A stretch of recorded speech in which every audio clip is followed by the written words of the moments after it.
Magandang araw sa ating mga karonda. Sa araw na to ay ibibigay ko sa inyo ang mga kamalayan at pag-iwas sa illegal na droga.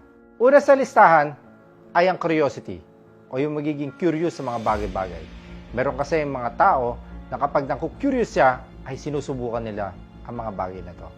Kahit hindi nila alam kung ano nga ba ang tunay na epekto nito sa ating isip at sa ating katawan. Pangalawa ay ang depresyon.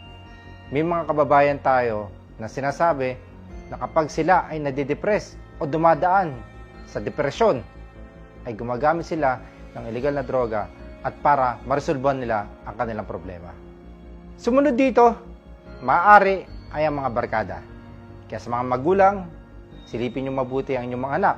Baka mamaya ay naliligaw na ng landas ang mga sinasamahan ng mga barkada at naiimpluwensya na nga sa paggamit ng mga illegal na droga. Ito ay makakapekto sa pag-aaral at sa personal na buhay. Ito rin ay may masamang epekto sa ating pag-iisip dahil dito magkakaroon ng problema at hindi na tayo makakapag-isip ng tama. Ang isip ay nagkakaroon ng blank spot. So ano yung blank spot na tinatawag? Ito yung blanco na at wala nang gumagana sa ating isipan.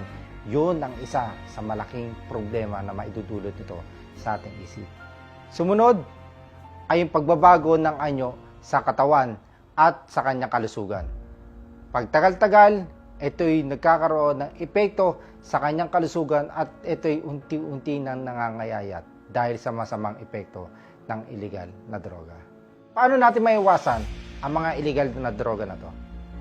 Unang-una, huwag magpapabuyo sa mga kaibigan na nag-iimpluwensya na ito'y tikman o subukan.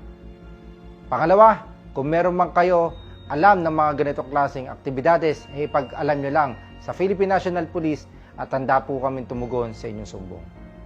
Sa mga karonda natin at sa mga community natin dyan, wala pong maganda epekto to sa ating katawan at hindi po ito makakatulong sa kahit anumang problema sa ating buhay. Bagkus, dadagdagan lang natin ang problema ang ating hinaharap at bandang huli, baka ikaw ay mahuli ng ating mga kapulisan at makulong sa iyong nagawang kasalanan. Sa mga kababayan natin, nandito po ang Philippine National Police para tumugon sa mga sumbong ninyo. Magandang araw po sa ating lahat.